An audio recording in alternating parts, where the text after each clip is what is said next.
तो आप सर ये बताइए कि आप हर एक गांव में जा रहे हैं और सभी बूथों पे आप देख रहे हैं कि प्रचार प्रसार कर रहे हैं अपने पार्टी के लेकर, अपने जो चुनाव चिन्ह मिला है। क्या कौन कौन से बूथों पे और कौन कौन से पंचायत में अभी तक टच कर चुके हैं? जी देखिए, सबसे पहले बहुत बहुत धन्यवाद आपका। कोई ऐसा पंचायत, कोई ऐसा बूथ, कोई ऐसा गांव नहीं है और कोई ऐसा गली मोहल्ला नहीं है।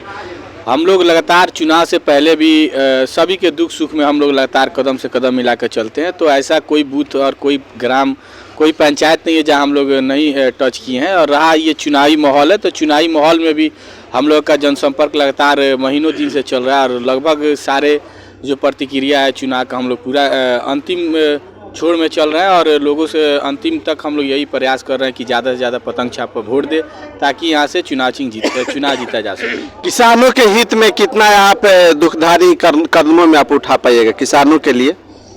जी देखिए, किसान का यहाँ तो बोला जाए तो बहुत दयनीय स्थिति है। ना ही सिंचाई का कोई व्यवस्था है, ना ही कोई अच्छा अगर चाहता है कि किसान के क्षेत्र में काम करे, कोई ट्रांसपोर्ट का भी यहाँ विधि व्यवस्था नहीं है। यहाँ तक कि किसान का ये लचीले हालात है कि कोई भी हर साल अनिवार्य होता है किसान पदाधिकारीगण को हर क्षेत्र में उसका रेट लगाना, और कोई किसान के क्षेत्र में तो अब तक कोई काम ही नहीं हुआ है। तो काम ही काम है, अगर मुझे मौका मिलता है तो बेहतर ढंग से, बेहतर शेड्यूल के साथ हम काम करें। गोपालगंज में लगता है डॉक्टर जो है अपना फीस जो है 30 दिन जो था पहले उसको 21 दिन और 21 दिन से घटाकर 15 दिन कर दिए।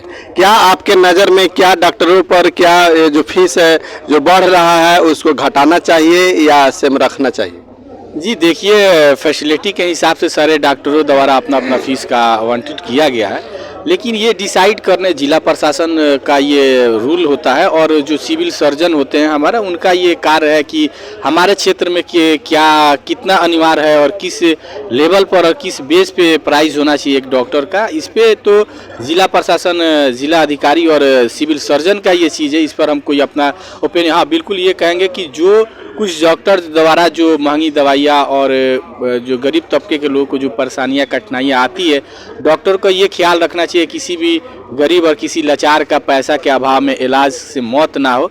ये हमारे सभी डॉक्टरों से गोपालगंज से निवेदन है कि वैसे लोगों को ज़्यादा से ज़्यादा मदद करें, और बाकी जो डॉक्टर का फ़ी है इस पे तो डिसीजन सिविल सर्जन और जिला अधिकारी ही निर्णय लेंगे। ओवैसी जी, क्या गोपालगंज में उनका कोई प्रोग्राम है या नहीं है?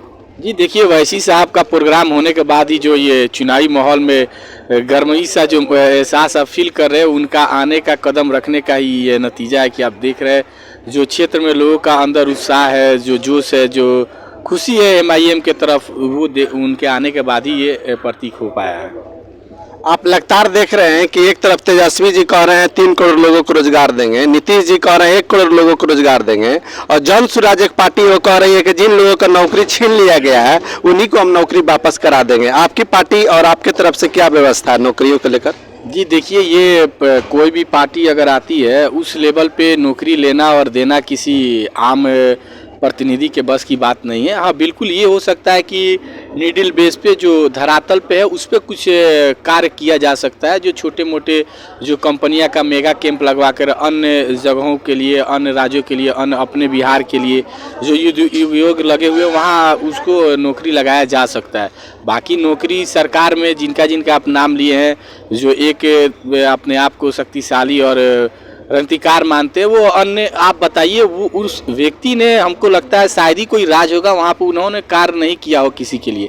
क्या अब तक उनको मैनिफेस्टो में ये नहीं आया कि हमने किसी के लिए काम किया हो और वहाँ लोगों को रोजगार दिया हो?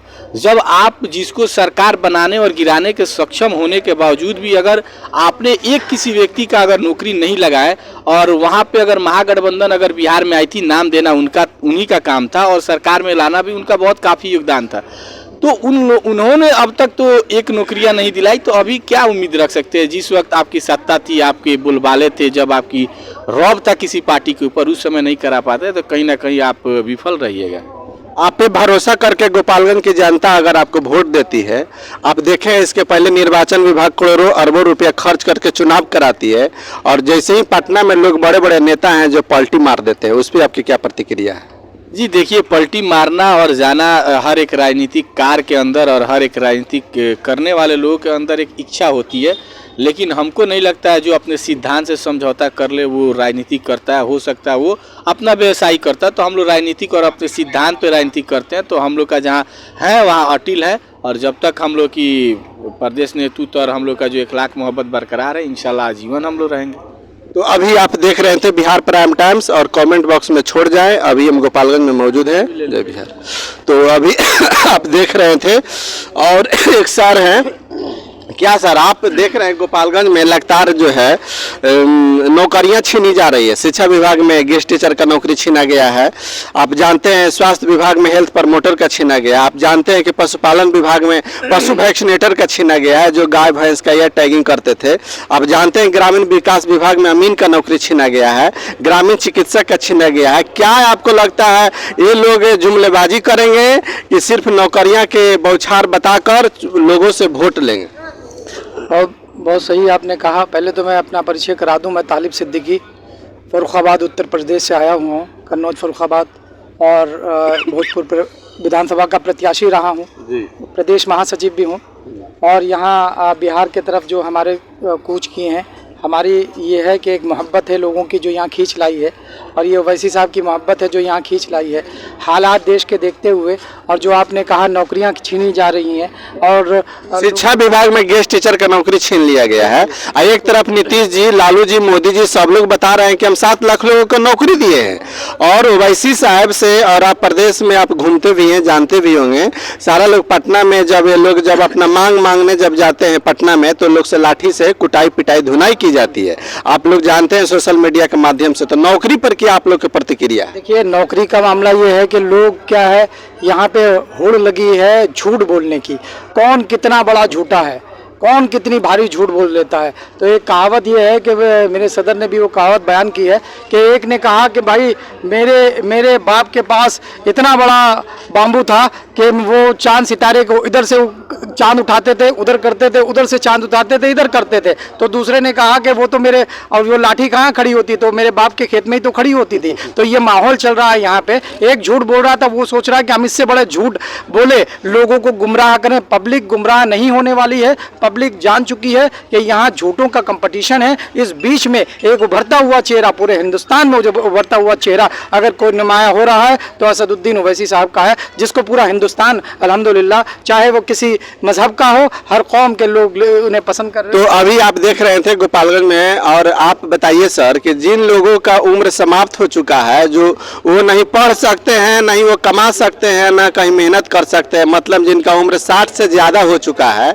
बूढ़े अवस्था में आ चुके हैं, उनके लिए एक तरफ जौन सुराज है वो कह रही है कि 2000 रुपया देंगे, और एक तरफ तेजस्वी जी कह रहे हैं माई बहन योजना के तहत उन लोग को 2500 रुपया देंगे, एक तरफ नीतीश जी जो है कह रहे हैं हम 1100 रुपया देंगे। आपके नज़र में क्या लगता है, वो 1100, 2000, 2500, क्या ये जुमलेबाजी होगा या सही में साबित होगा? अगर सर आपका उम्र भी 60 वर्ष शायद? हाँ, 62 है, मेरा उम्र 62 है। मैं शेख सराजुद्दीन और MIM पार्टी का कोर कमेटी का सदस्य हुआ जी।